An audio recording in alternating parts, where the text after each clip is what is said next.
Il y a une raison tout à fait simple à organiser ces états généraux de la santé en région, dans la région Bourgogne, c'est que, étant moi-même bourguignon, j'ai envie d'en faire activement et très activement la promotion.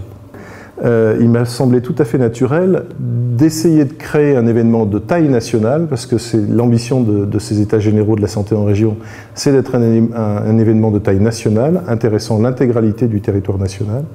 et de le faire donc dans ma région mère, et ce faisant dans un lieu symbolique qui est l'abbaye de Fontenay, puisque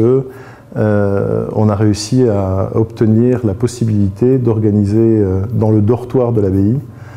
cette journée de manifestation qui va regrouper normalement, on attend à peu près 150 à 200 personnes. On est sur un sujet avec les états généraux de la santé en région qui est un sujet extrêmement important. Le concept de départ, il est tout simple, il est de se dire, surtout quand on est un provincial à Paris, il est de se dire les bonnes idées sur le terrain, la bonne prise en charge des malades, le travail de partenariat qui se fait entre des médecins, des pharmaciens, des associations de patients, des politiques, des élus locaux, se fait au mieux sur le terrain. Et d'ailleurs, c'est tout l'esprit de la loi HPST, ce qu'on appelle la loi Hôpital, Patient, Santé, Territoire, qui était de donner à la région une autonomie, on va dire, non pas budgétaire, parce qu'on est quand même dans un système qui reste très jacobin, mais une autonomie de gestion et d'organisation et de gouvernance sous l'égide de l'Agence régionale de santé. Et donc,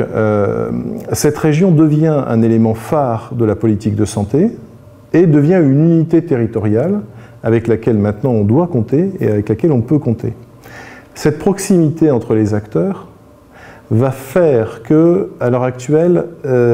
on peut penser une organisation de la santé et une prise en charge des malades, j'allais dire, différente de celles auxquelles on pensait et auxquelles on croyait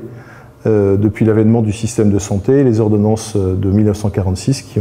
ont fondé un petit peu tout ce système de santé et de protection sociale. On attend énormément, j'allais dire, des entrepreneurs de la santé.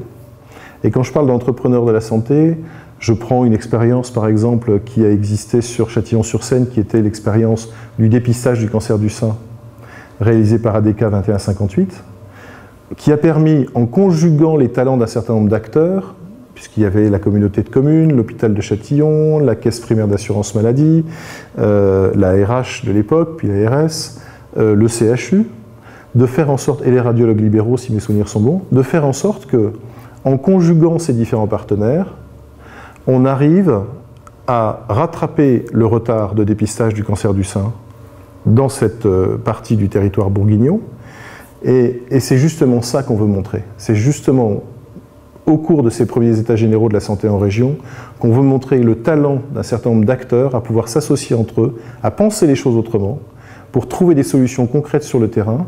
les expliquer à d'autres régions, ce qu'on fait en Bourgogne très bien, d'autres peuvent le faire en Languedoc-Roussillon, mais ce que font un certain nombre de personnes dans les Pays de Loire, on peut également les faire en Alsace, et d'être un petit peu cette réunion des bonnes idées, ce congrès, j'allais dire, des boîtes à outils, où on pourra avoir un responsable de maison de santé, un responsable d'éducation thérapeutique, une caisse primaire qui fait de la prévention, un syndicat ou un groupe d'acteurs qui ont mis en place une prise en charge particulière, une association de patients qui a pris en compte un réseau. Voilà, c'est tout ce qu'on attend dans cette journée, c'est que vous veniez nous expliquer ce que vous faites et que vous veniez débattre avec nous sur ce que vous faites. Une réaction ? Un témoignage ? Commentez ce reportage sur dijonsanté.fr.